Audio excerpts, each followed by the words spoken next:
जय श्री महाकाल। मैं ज्योतिषाचार्य पंडित ललित तिवारी आप सभी का स्वागत करता हूं आपके अपने YouTube चैनल ज्योतिष भक्ति साधना में। चैनल को सब्सक्राइब अवश्य कर लें और बेल आइकन को दबाएं। जय श्री महाकाल। साल 2024 के मार्च के महीने में कर्क राशि वाले लोगों के लिए किस प्रकार का राशिफल निर्माण हो रहा है, ग्रह अपने योग से किस प्रकार की ग्रह दशा का निर्माण कर रहे हैं, क्या कर्क राशि वाले लोग मार्च के महीने में उन्नति को प्राप्त कर पाएंगे, क्या उनकी आर्थिक स्थिति ठीक होगी या उन्हें अभी कष्टों का सामना करने पड़ेगा या समस्याएं उनके जीवन में उत्पन्न होगी। क्योंकि साथियों, ग्रह अपनी चाल निरंतर बदलते रहते हैं और ग्रहों की चाल से बदलता है हमारे भविष्य। हमें किस प्रकार के योगों का सामना करना पड़ सकता है, आइए साथियों आज इसी वीडियो के माध्यम से हम जान लेंगे कि कर्क राशि वाले लोगों के लिए मार्च का महीना किस प्रकार से रहने वाला है, ग्रह किस प्रकार के फल उन्हें प्रदान कर रहे हैं। साथियों, मैं हूं ज्योतिष आचार्य पंडित ललित तिवारी और आप सभी साथियों का बहुत बहुत स्वागत है आपके अपने YouTube चैनल ज्योतिष भक्ति साधना में। इस चैनल के माध्यम से साथियों मैं आप सभी के लिए राशिफल के लिए का बहुत ही उत्तम उपाय एवं राशिफल का बहुत ही अच्छा विमोचन, राशिफल के विषय में संपूर्ण जानकारी मैं आपको प्रदान करता हूं। अनेकों ग्रंथों के अध्ययन से एवं साथियों वर्तमान में ग्रहों की स्थिति के द्वारा मैं आपको यह राशिफल बताने जा रहा हूं। बात करेंगे साथियों कर्क राशि के विषय में। तो कर्क राशि के जातकों के लिए मार्च का महीना कैसा रहेगा। केतु का गोचर साथियों तीसरे भाव में हो रहा है वर्तमान में, और मंगल और शुक्र सप्तम भाव में गोचर कर रहे हैं। तो वहीं साथियों शनि का अष्टम भाव में गोचर सही नहीं होता है और बुध का अष्टम में गोचर बढ़िया यह भी नहीं है। वहीं आगे देखें तो सूर्य अष्टम में बढ़िया फल आकर के नहीं कर रहे हैं और राहु भी 9वें भाव में और गुरु 10वें भाव में है, जो कि इन भावों में अच्छा फल नहीं कर पाते हैं। आगे देखें गोचर के लिहाज से तो समय बहुत ज्यादा सही नहीं दिख रहा है, क्योंकि शुक्र 7 फरवरी को गोचर करेंगे और यह शुभ नहीं होता है। शुक्र जो है वह 7 फरवरी से ही अपने शुभ गोचर में नहीं है।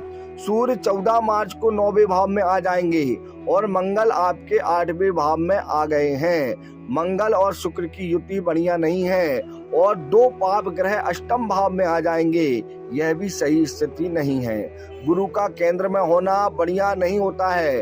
15 मार्च के बाद समय आपके लिए बहुत परेशानी लेकर के आ सकता है, ऐसी स्थिति वर्तमान में दिखाई दे रही है। तो साथियों इससे पहले मंगल अपने भाव में देख रहे थे, परंतु गुरु धन भाव को देख रहे हैं। इस भाव का स्वामी अपने 10वें भाव में चला गया है।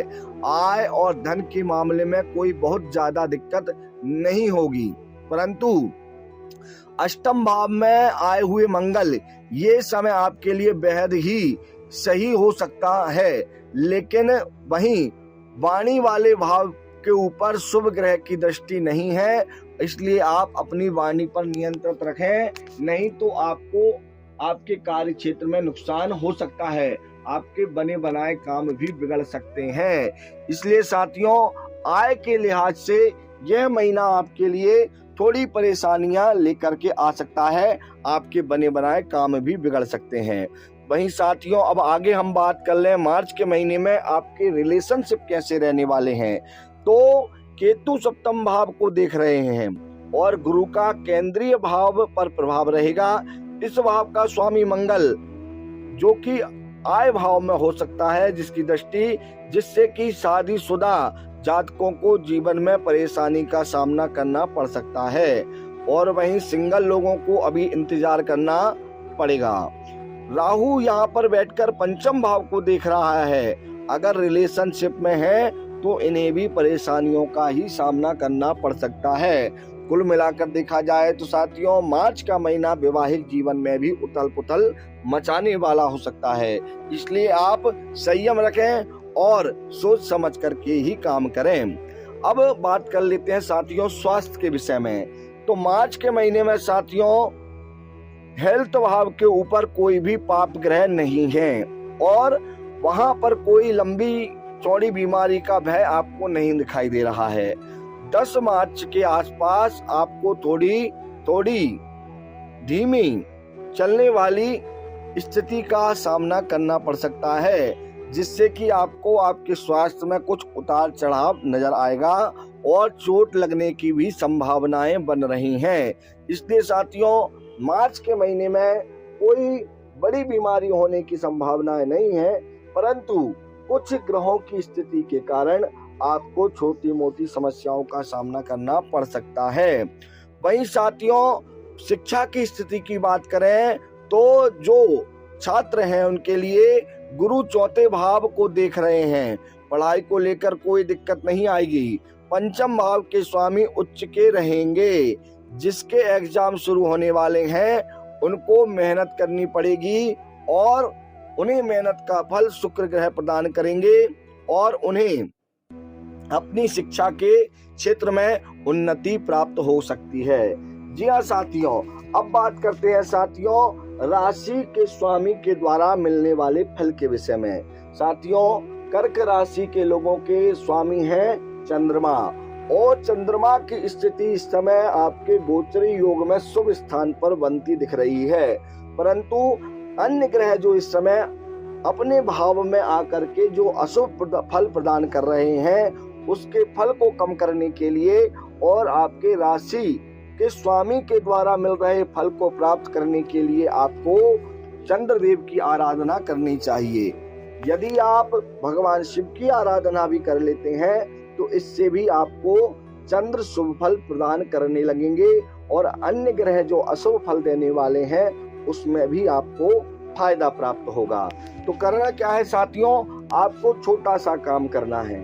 आप प्रत्येक सोमवार या प्रत्येक दिन सायंकाल के समय, जिस समय सूर्य अस्त होता है, उस समय आप लोगों को शिव मंदिर में जाकर के एक दीप प्रज्वलित कर देना है और हो सके तो शिव चालीसा का आप पाठ कर लें एक दीप प्रज्वलित कर करके, और आपके राशि के द्वारा आपको आपके ग्रहों के द्वारा जो अशुभ फल मिल रहा है उस परेशानी की दूर करने के लिए आप भगवान शिव से प्रार्थना करें, जिससे कि आपका चंद्र मजबूत होगा और आपको शुभ फल प्रदान करेगा।